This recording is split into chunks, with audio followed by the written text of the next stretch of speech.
On this episode of Side Talk Sports Podcast, we're going to dive into the second round of the NBA, as well as there's a possible upset happening in the NBA. We're going to dive into some NFL news, as well as the rookie minicamps opening up across the NFL.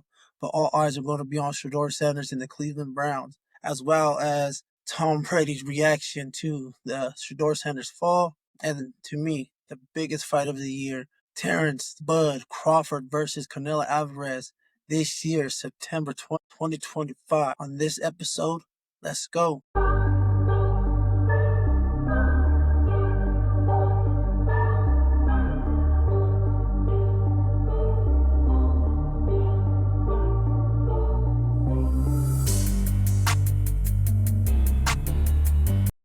You are now tuned in to Side Talk Podcast, episode 12.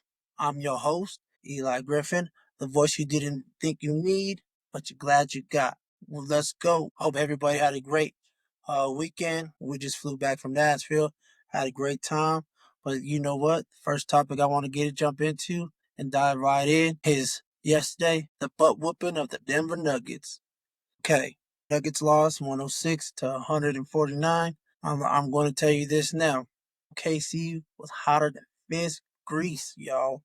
You know what I mean? They couldn't miss a shot. Everything went OKC way last night, and now the series is tied 1-1. After the Nuggets took the first game, they sold home court away from OKC, but this is just crazy. So yeah, the Nuggets played terrible, and as well as just some of the shots, my God, it was just atrocious by everybody. OKC out physical them, outplayed them, just flat out outplayed them. The refs were, they're letting a lot of things go, and I don't know, I'm not a conspiracy theorist, but it's unbelievable, it's embarrassing as a Nuggets fan to lose 106 to 149.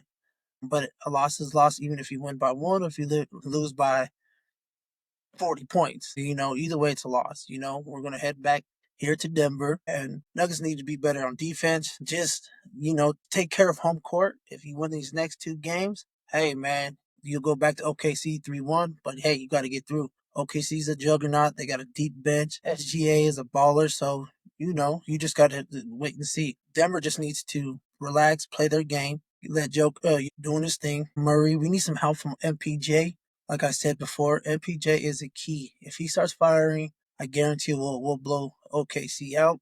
We need to be more physical, more defense, lackluster defense, and it was just an overall ass kicking. But now that they're home, the Denver crowd's gonna start building, start getting into it, and hey, they play better at home. Get that crowd in it. Let Murray hit some of those threes. This is going to be a series. I told everybody this is going to go 7 games. It's going to be back and forth. Now, like I said, if the Nuggets can come home after getting their ass handed to them and play like they know how to play, they'll go up 2-1 next game. And that's Friday. And the fans will lift them. They just got to hit their shots, play some defense, be a little bit more physical. So that right there is part of Denver doing what they need to do. And I want y'all to take a listen to Aaron Gordon. You guys be the judge, because he said that it was a physical. Jokic was getting fouled like he always does, but they don't really call it for it. But I want y'all to check this out.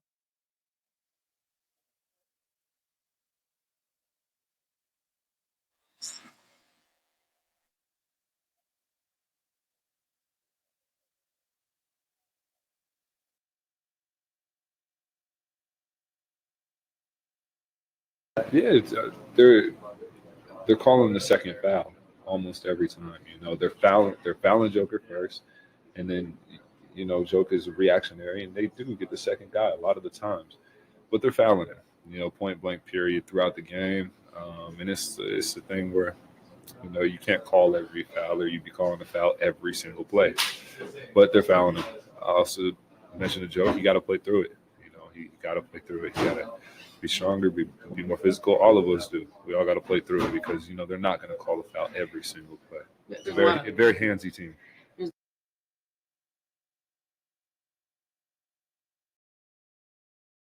And like I said, it's a good matchup. The power of Jokic against the two bigs and Hartenstein and Chet. Jokic could put Chet around. So I believe what I see is what they did more of in game two than they did game one.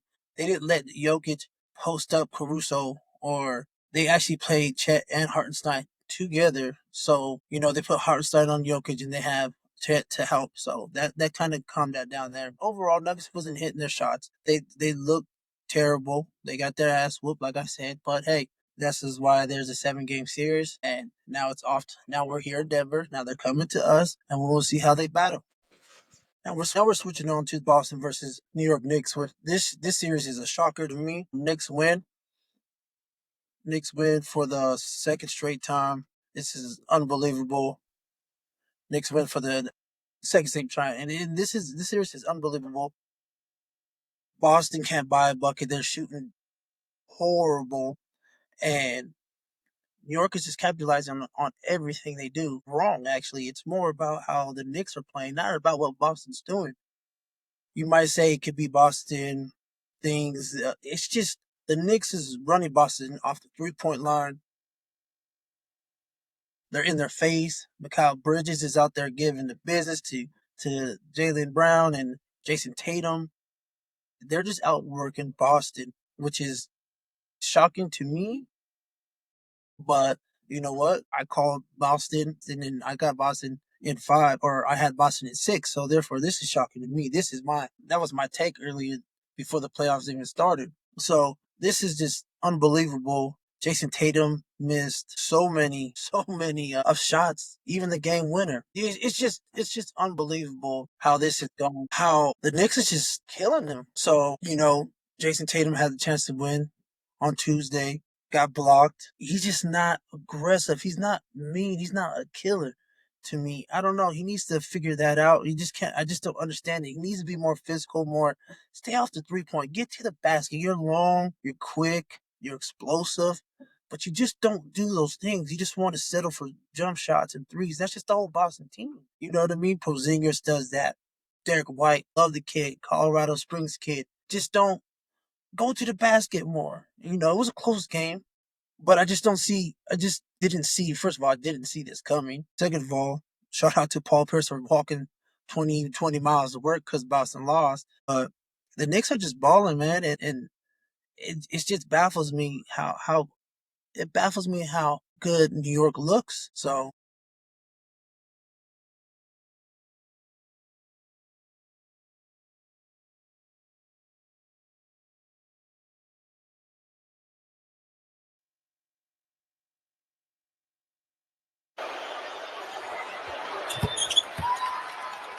They're going to go. They're not going to use the timeout. Plenty of time here. It's Tatum. Robinson's on him. Tatum maneuvering. Oh, the ball knocked away.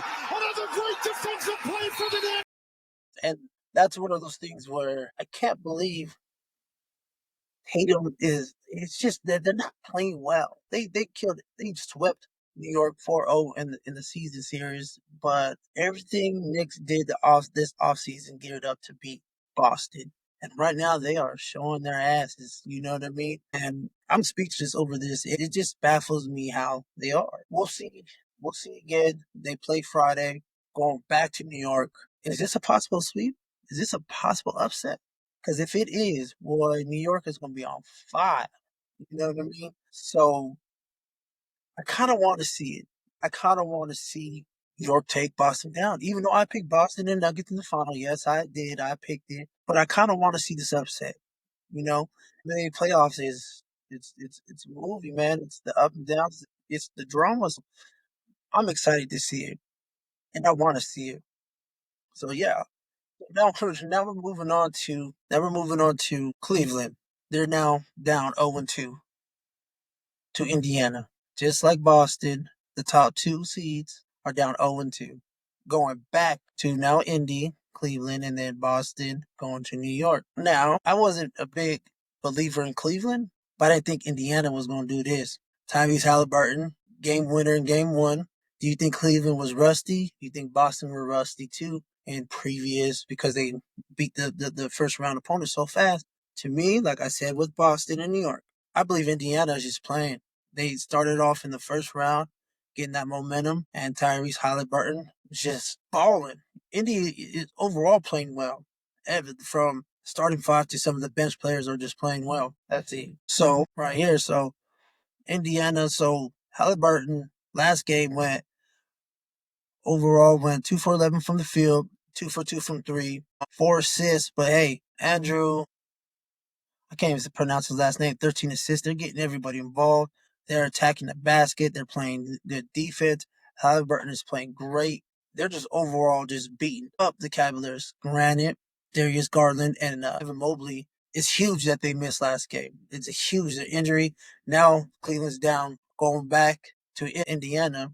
Halliburton, he looks confident and he's just shooting well throughout he's been shooting well throughout the playoffs. Like from last series against Milwaukee to now, he's shooting out through, the light skinned boys balling after all the jokes throughout what off season everyone's talking about with him and the white women. Who cares? Right now he is balling. He's doing what he's doing. And I love to see it. You know what I mean? I love to see upsets. And I kind of hope this stuff happens. So like I said before, down 0-2, they're going back to Indiana and just listening to Halliburton in the presser, he just has it. Like right now, it's something about him. So just something about him, Halliburton. He's just balling right now, man. There's nothing we can do.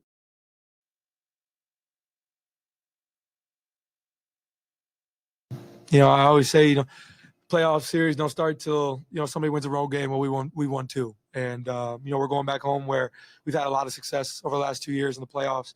But I think you have to understand being down 2-0, losing both on your home floor, they're going to come to play desperate. And this is a team who they don't lose often. You know what I mean? So coming in today, we expected a punch, and we were have to weather the storm. Well, they threw a big punch, there in the first quarter, and we weathered that storm. And so we got to be ready to expect that in the third quarter, or in game three. It's the great thing about going home. We're going to get 2 days. Everybody take care of their body, get to sleep in their own bed a little bit, and play at home in front of the greatest fans in the NBA. So it's going to be a lot of fun. And now, even with that, like when he said they threw first punch, because Donovan Mitchell, he went for 48 points, 9 assists, 5 rebounds. He was field goal from 17 for 21, so he was going. And then or free throws, 17 of 21, field goal percentage was it 15 out of 30, so 50%. He was 1 for 7 from three. Either way, 48 points. He took all the shots he had to. Max Strus came out and balled. But there's something about this Indiana team right now that is just playing ball, man. And you gotta love it. You gotta love the competitiveness and the grit that Indiana's been showing. Just like New York, they've both been showing that, and that's why they're up 2-0. And I love that fact. We're just going to see it play out in real time, and we'll see who wins this series. I'm excited for it. I can't I just can't wait. What their game is tomorrow, or no, Friday as well. So we're just going to see. Buckle up, everybody, and we're going to see if they can. Now that they go to Indiana, let's see if they go 3-0, this is over. They got 4 games to win 1 game. Like I said before, huge injuries to Darius Garland, which Darius Garland would help. He can control the pace a little bit more. And Evan Mobley, tough rebounder, physical. But we'll see. Boston and Cleveland have some work to do, and I would love to see it. Those are not my teams. I just love to see it. Just like I said, I thought Boston was just gonna run through New York, but I guess not. That's why they play those games. And then I want to dive into the last series of the NBA playoffs is not the last series, but teams matchup is Golden State versus Minnesota. They play tonight. They're playing as I speak now. You know what I mean? Right now, Minnesota's up 33-17. So that's a big thing. But one thing that's big about this series that I don't know if they're going to come back from is they got Steph Curry. He's out. He's out this game. They also said he's out for a week with the mild hamstring pull. He's out, so it's going to be kind of tough. I know they beat him the other night without Steph Curry for 3 quarters of the game, or what is it, 2.5 quarters because he was out. Yeah, 2.5 quarters. But we're going to see. Like Jimmy Butler said, it's hard to play without Steph Curry, which I can see that because he opens the floor for everybody. but you can't count out Jimmy buckets. Jimmy carried less talent when it comes to Miami Heat team. He's carried them twice to the finals, but also it's in the East. It's not the West. The West is a little bit more, you kind of bring your lunch pail in the West. So with Steph out, Jimmy's gonna have to shoot. Everybody else, the role players, gonna have to come out and make up for Curry. You can't make up for Curry, but the role players gonna have to come and make plays. I don't know what else they're gonna do. Minnesota got shit. Baby Jordan, I call him Ant-Man. Anthony Edwards. Maybe I need to slow down on the baby Jordan, but he's a killer, man. And he's not gonna shoot 1 for 7 like he did in the first half in the last games. Y'all can forget about that. Currently right now, it's 19-33 in the second half with 7:35 left in the quarter. So we kind of and Minnesota's at home, so we can kind of see without Steph with that shooting game, and we'll kind of see Minnesota pick it up a little bit. So let's just hope. We'll see how this final comes. You guys will probably, before this comes out, you'll probably see the final. Like I said, it's going to go split 1-1 back to Golden State. Hopefully Curry can somehow come back, because it was going to be tough with him. Without him, I feel like Minnesota or Golden State has no chance. Minnesota's going to take this probably in 5-6 if Curry don't come back. I think Golden State will get one at home. But without Curry, it's just not going to work. So we'll see. It's currently, like I said, the game's currently on as I'm watching it, as I'm talking to y'all. You know what I mean? So we'll get into that, later down the week and see how that goes and see how this plays out. So yeah, stay tuned for all that. But that's just how I feel about this NBA, and it's a wild NBA already. I'm looking forward to all these games. So the Nuggets is on Friday. Indiana versus Cleveland is on Friday, and I think Boston is as well, or Saturday. I'm not exactly sure, but let's see. Let's see what the Nuggets have after getting their ass whooped. Let's see what Boston has after going down 0-2, and see what the Cleveland Cavaliers have going down 0-2, going back to Indiana, and then Boston going back to New York. So one thing that it's not funny, it's not necessarily do with sports, but I want to reach out and kind of talk to y'all about this situation. Is this just caught my eye today or a couple of days ago? This young man was shot and killed by the gentleman Tyler Chase Butler for knocking at the door at 3 o'clock in the morning. Butler thought somebody was trying to break in his house, and he shot him and killed him. Unfortunately, rest in peace to the young man. That's unfortunate.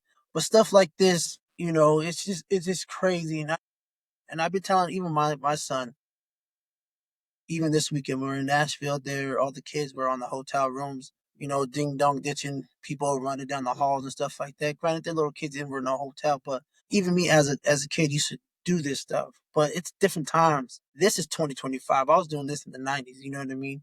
This is sad, and I want to bring light to this, not in a negative way or fashion, just to give y'all people out there that's listening to me, and I thank you for listening to me, that, you know, times has changed. We can't do stuff like this no more.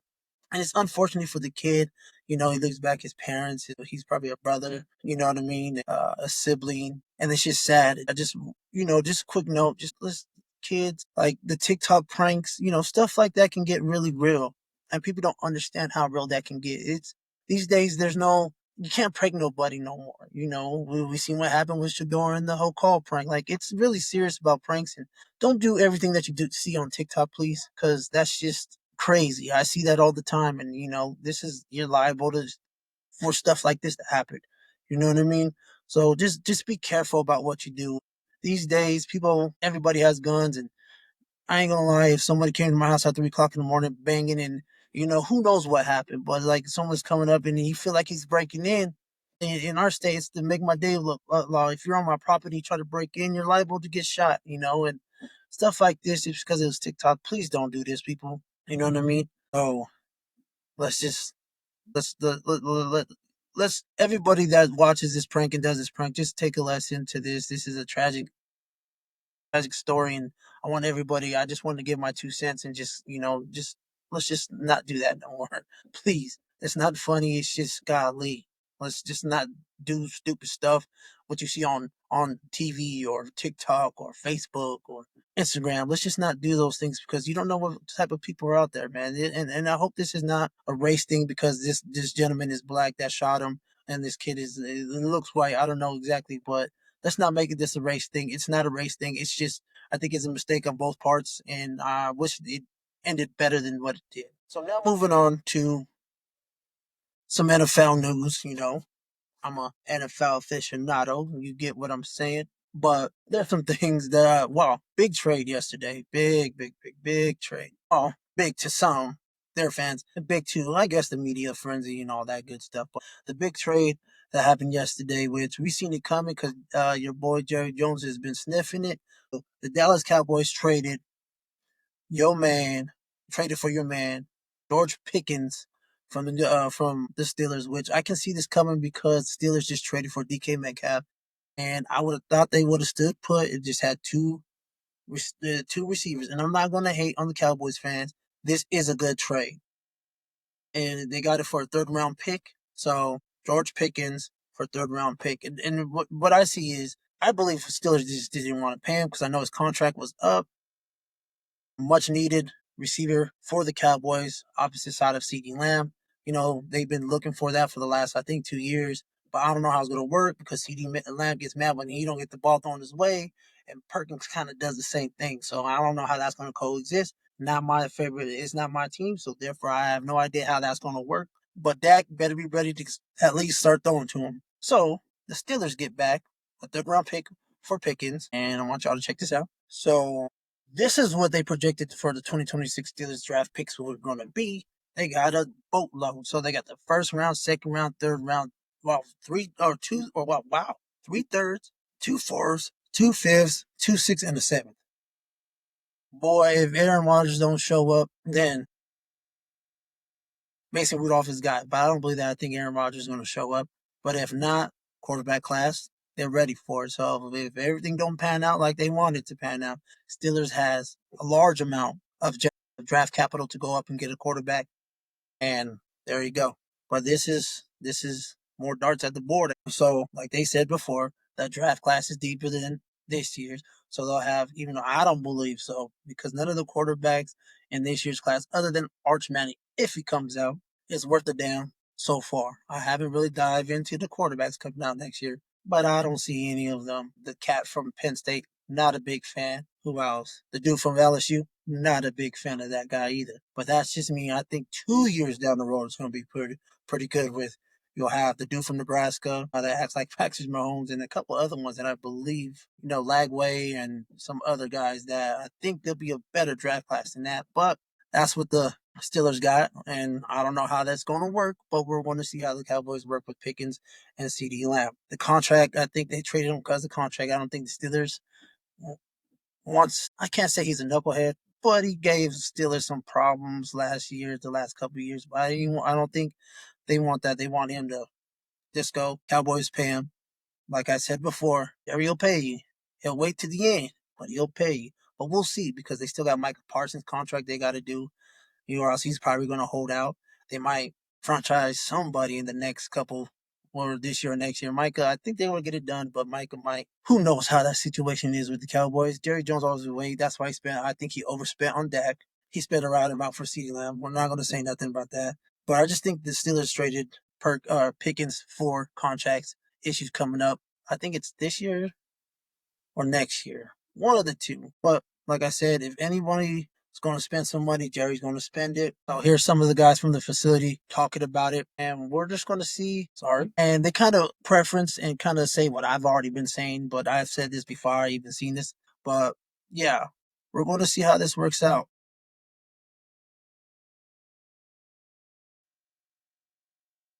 And that's sort of how I feel. I definitely don't think they got robbed. If anything, they broke even.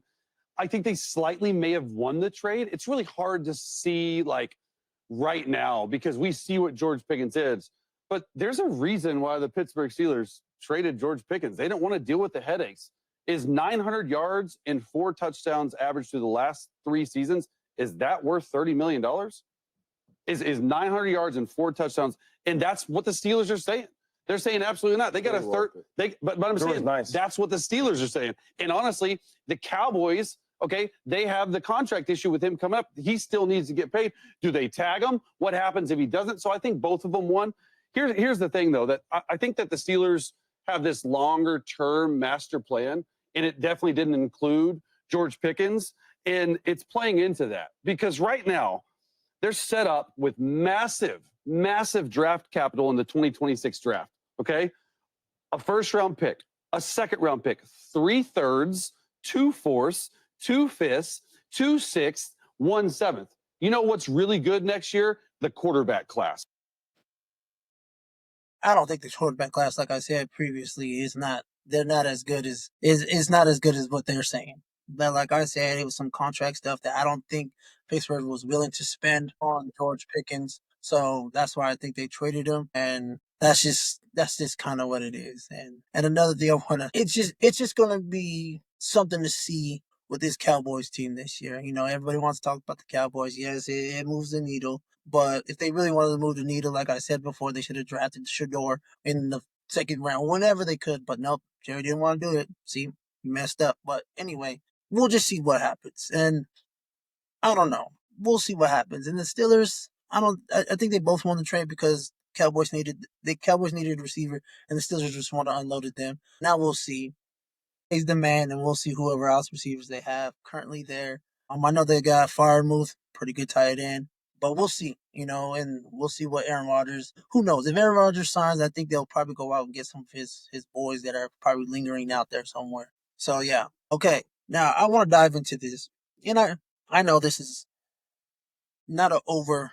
Well, everybody's talking about it. I'm gonna talk about it. I'm a fan. I've been talking about this. Is NFL rookie minicamp are open this weekend throughout the NFL, and all eyes are on Shedeur Sanders. Throw it up, but it's gonna be a big deal. People are making this a big deal. Why? Because everything, and like we said before, Shedeur moves the needle. And another thing that people are, I guess, some people are bitching about, or not even people are bitching about it, they're just upset about it, is his jersey.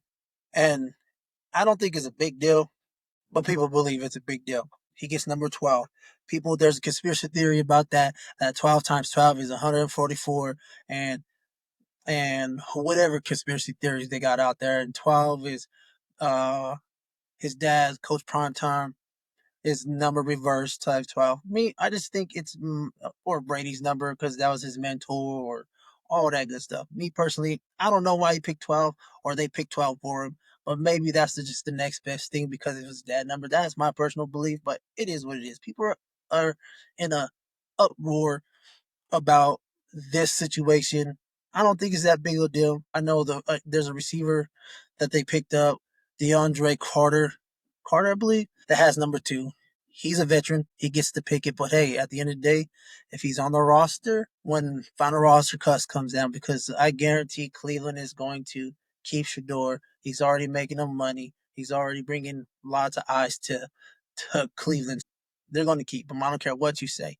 It's going to happen. And if they don't, that is crazy. That means they franchise. I don't trust their franchise anyway. Don't trust them at all. But if they show how cut or trade Shador, I'd be shocked. 100% shocked. But everybody's mad about this. I think it's fine. I think he looks good. He reported today to the Browns facility. And he reported today to the Browns facility. He looks good. He looks happy. He looks ready to go. I believe he's already got the playbook. Walked in looking like $1,000,000. So I think he's ready to go. So here he is walking in, feeling like $1,000,000. He's ready to go. Throw the diamonds. Throw the rollers in the air or his AP. So, jeez.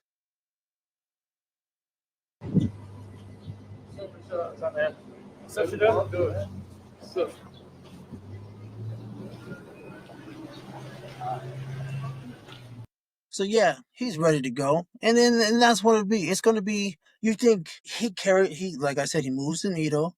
People want to know, yeah, and they gotta. And like I'm gonna say before, what to expect from Shador? I expect him to go work his ass off, become the starting quarterback, and do his thing. I don't see anything. I don't see it any other way. I believe he's going to be the starting quarterback. I say beginning of the year. I don't think so because they won't teams like veteran quarterbacks, and he's not a high draft pick. So I don't believe that they're going to start him off beginning of the year. Do I think they should? Yeah. Does he have more upside than Dilly Gabriel, Kenny Pickett, and age Joe Flacco? Yeah. 100% should he be their starting quarterback? I believe so. That's just me. I'm just one man. But Cleveland is it's Cleveland. Who knows what it's going to do? So this is it. And here's another one. You can see the smile and the happiness in his face for getting drafted. Like I said, he looks good. For the DT96 personal action, That's what we got in here. We got of course, Brown's notebook. That's it. I got everything I need to be successful. Yeah, we got the 12 practices on this. Looks good. That orange is clean. Try this little long sleeve real quick. See my drip, right? And yeah, so I see Shedeur doing this thing, and like I said, I'm a fan of him and the Sanders family.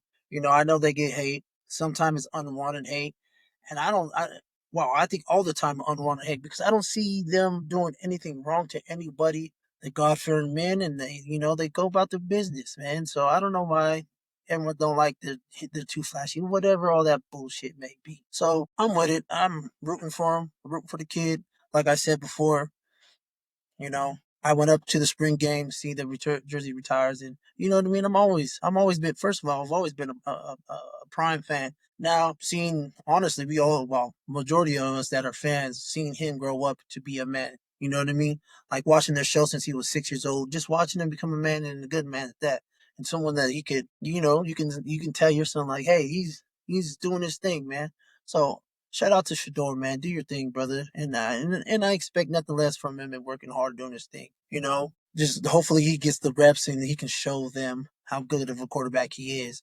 But it's just minicamp, so that's my expectation ain't big. I'm not saying he should, they're just in shorts and helmets and getting down the playbook, getting some installs in. But that's what I expect from him. I expect nothing more than just take that next step to be the best quarterback he can be at all time. But and one thing that I really want to get into about Shador and this whole situation. And it's cool. And I guess I'm part of it too. But like he has a cult following, so he's going to bring fans to Cleveland. There's going to be Cleveland fans. I know CU. He did it at CU when he came from Jackson State to CU. The Jackson State fans came with CU and mixed with the CU fans, and now he's taking some of those CU fans, those core CU fans, not just CU fans that were alumni and them. Now he's taking the Jackson State CU fans up to Cleveland. No one even cares about Cleveland. No offense to Cleveland. You know what I mean? No offense to Cleveland. I got some friends from Cleveland. I love people from Cleveland. I'm not hating on Cleveland. But he has a cult-like following, and then he's bringing them to Cleveland. All right? Then you're going to see some, for good, for better or worse, they're going to be Shedeur fans. And I swear, Cleveland, if you trade Shedeur or get rid of him somehow, some way, they're going to leave. So the money is going to dry up. So just to let you know about Cleveland and their fans, or Shedeur and his fans, it's a cold life following, and the whole new fan base. They're already buying his jersey. It's top, like I said, top rated jersey coming out. Now it's going to be 12, not 2. For now, I believe. For now, I believe he'll get number 2. I don't think the receiver's going to make it past. I don't think he's going to make the team. Unfortunately, I hope he. Well, actually, I hope he does. I'm not going to hate on the man. I hope he does make the team. And hey, Shedeur just stick with number 12 and just rock out with number 12. Make number 12. Make number 12 big in Cleveland. You know what I mean?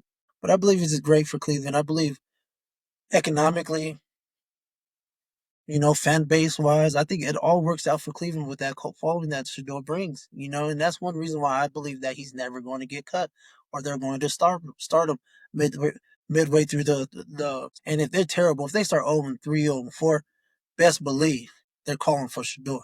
Just throwing that out there now. Now in May, I'm throwing that now. That's going to happen, Cleveland. So be prepared. But like again with the fans, I'm seeing it a lot. I'm seeing it on Twitter.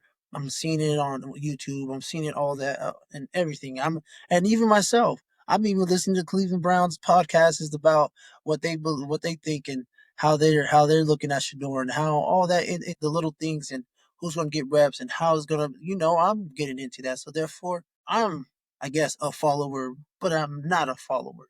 I'm just following a player, just like everybody follows LeBron James from Cleveland to LA, or to Miami, back to Cleveland to LA.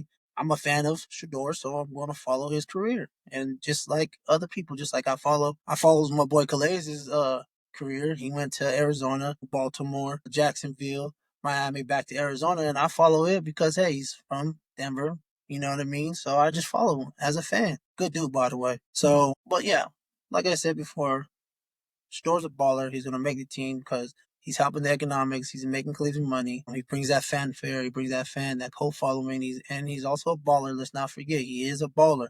So don't forget about that. He will ball, and he will generate a lot of revenue for that team. And another thing that goes with that, all the ESPN pundits and analysts say, "Oh, you guys to work hard to make the team." He's making the team. Like I don't want to hear that bullshit. Just for the simple facts that I just stated, he's going to make the team. So they need to stop bullshit. Oh, he's a fifth round pick and it's easy to cut him and all this stuff. If they don't tell these dumbasses that he's going to make the team regardless, it doesn't matter if the owner wanted to pick him or not, he's going to make the team. It doesn't matter anything because they're making them Cleveland money. They've been the bottom of the NFL for years and they're bringing more fanfare and more money, generating more money, more fans, more everything to Cleveland. They're keeping that nigga on the team. So I want to hear that. And I know he's just a fifth round pick, but yes, this fifth round pick is different from all the other fifth round picks in the world. So let's just be honest with that. So another thing with Shedeur I want to dive into, and I don't know what to think about it. And I've seen it multiple times, and I want people to understand that I don't know what to feel about this. It's a little weird how it starts off. I want y'all to be the judge. Is Tom Brady lying? I don't know. I'll tell you how I feel about it here in a second. After Elephant in the room, Shedeur Sanders. What happened, Tom? Why did he go so late in the draft? I mean, it's a good question. I wasn't a part of any evaluation process or Skip Bayless says that. otherwise. No. Well, everyone's got that's the problem with media is everyone can just say whatever the fuck they want. I actually texted Shador because I know him very well.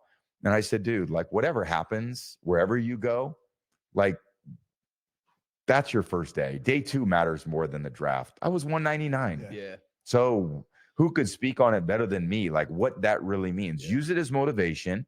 You're going to get your chances. Go take advantage of it.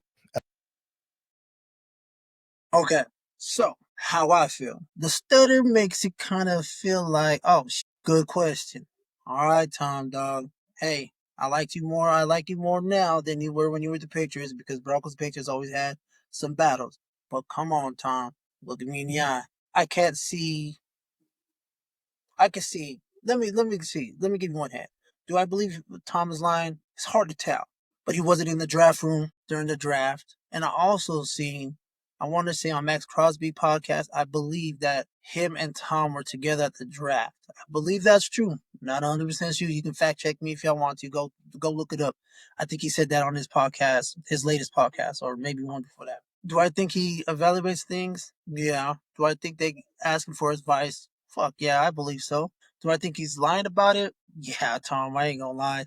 You're lying about it, man. I believe you had a chance. I think you evaluated, and I feel like you didn't want Shador in the building.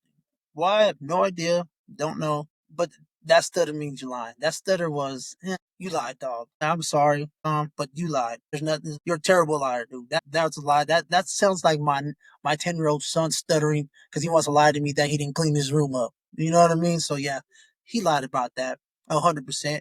And it is what it is. You know what I mean? You didn't want to take him. It's all good. But have you texted Shador? Did that? He probably did. We don't know. We don't know if he got a text. Now Shador maybe bring it up. Tom Brady just didn't want him in the room. Why? Do you think Tom Brady thinks he's a bad player?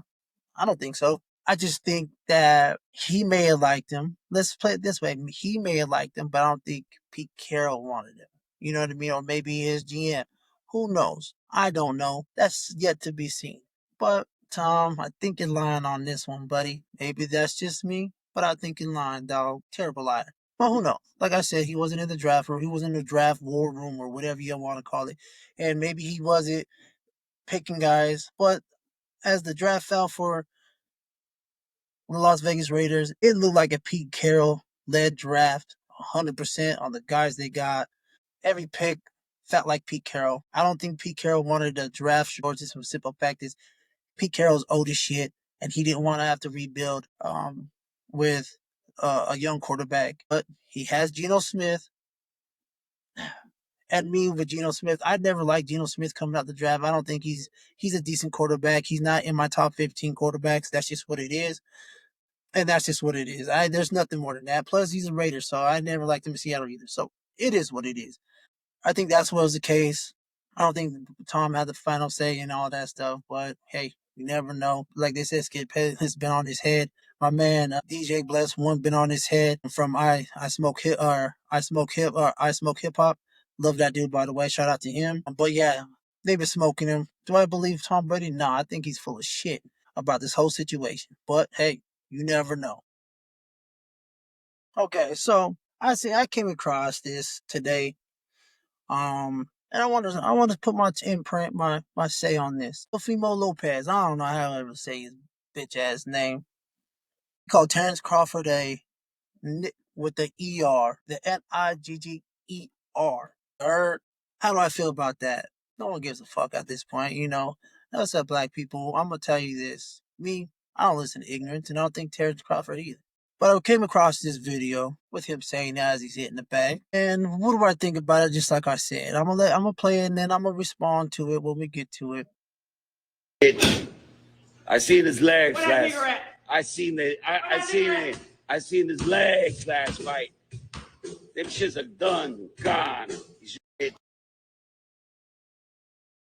So Teofimo's hitting the bag on live, and it looks like Instagram live. You know, calling Terrence the ER, where the NA or NIGGER. Like I said, as a black person in America today, I don't even care. At this point, everybody fucking says that word. Do I like it? No, not 100%. Do I give a shit if somebody says it? No. But if you said it to me in a way of disrespectful, you know, may I check? Yeah, I have done it before. But at this point, I'm too old for that shit, nor do I care about ignorance in this world. You know, I say it all the time.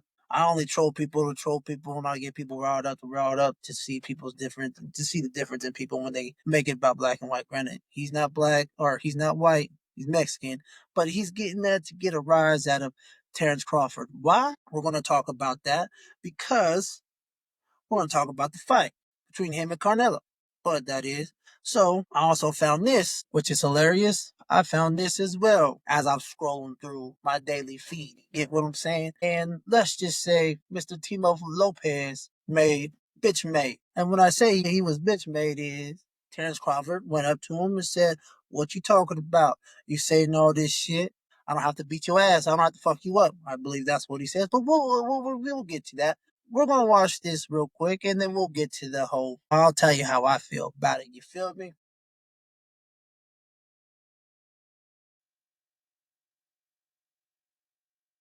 What up with it, baby? Hey, tell them what you told me. What I tell you? What you doing it for? Oh, promotion, baby. All right. So I ain't gotta fuck him. I ain't gotta fuck him up. But we should spawn. I ain't gotta fuck him up. We should spawn. Come on, I want to spawn with you though. All right, how about that? We clap it up? All right, bet. All right, so he did it for the promotion. He talking shit for the promotion. This was before he said the Nigger. You dig what I'm saying? So I don't understand it. But I just bitched him up in this video that we just seen. And he's still coming out with that. It's for promotion. It's for promotion. And on some real shit, what would you think? And me as a person, as a black man in America, okay, you can say that. You can talk stuff. But why would you say that in the first place? It's for promotion. Is that really right to promote? You know, some people do some stuff, some ignorant shit. Hey, Conor McGregor is the most ignorant motherfucker in the world. Sells fights, makes money. But I don't believe Timo Lopez is it bugs in his class. It just bothers me when fighters do this. Boxing does this the most. They talk that shit. I don't know. Maybe they need to bring back the tier system and give away all these fucking bouts and do what UFC does at this point. Because this shit is some bullshit. He wants to promote a fight. He wants to get paid. I understand that. But Timo Lopez is not on Bud Crawford's levels. And this whole shit is just stupid. The fact that he even said that just to get promotion, it's not this. Okay. The last video was before that. He literally just in front of his face, Bud Crawford said, "You cleared it up. I want to be. I want to fuck you up." And there you go. And there you have it. That's kind of what it is. You get what I'm saying? That's just what it is. And I don't understand. I just don't get it. He said what he said. He ain't standing on business because he never stands on business. This is a man that got his ass whipped by Cabuso. Who knows? He's not in Bud's class. And he don't fight nobody. Well, he fight, but he beat up, what's his name to get the bouts? I forgot his name. Go, whatever his fucking name is. He beat him. Okay, I see that. I watched that fight. I'm not saying he, is not good, but there's levels to it and he's not on Bud's, all right? So it is what it is. He's just being ignorant to promote the fight. It's a trash way to even fucking do it. And most people would have just, whatever it is. I haven't heard no response from Bud. He's probably not even worried about that bullshit anyway. So now we're going to get into the big time. The big time, I believe, is going to be the fight of the year. Terrence Crawford versus Canelo Alvarez. September 12th for the super middleweight bout. This should be all over. No one's really talking about this. They announced it on Saturday after the whole Canelo fight, and I don't understand. This is a big fight. I don't know. I'm a boxing fan. I'm a UFC boxing fan. I'm a fan. But this fight, I ain't gonna lie, it might cause a little race war between blacks and Mexicans because, Canelo's fans is kind of crazy. But fight in September between the two great fighters in our generation, Canelo Alvarez and Crawford. It will be in the stadium in Las Vegas in the 12th of September, inshallah.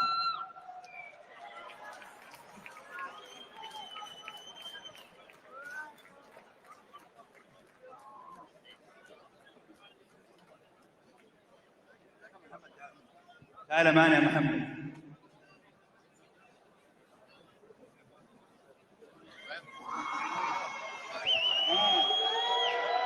Here it is, the official face-off. The date, September 12, Allegiant Stadium, Las Vegas, Nevada, USA, for the undisputed super middleweight championship of the world. Saul Canelo Alvarez versus Bud Crawford.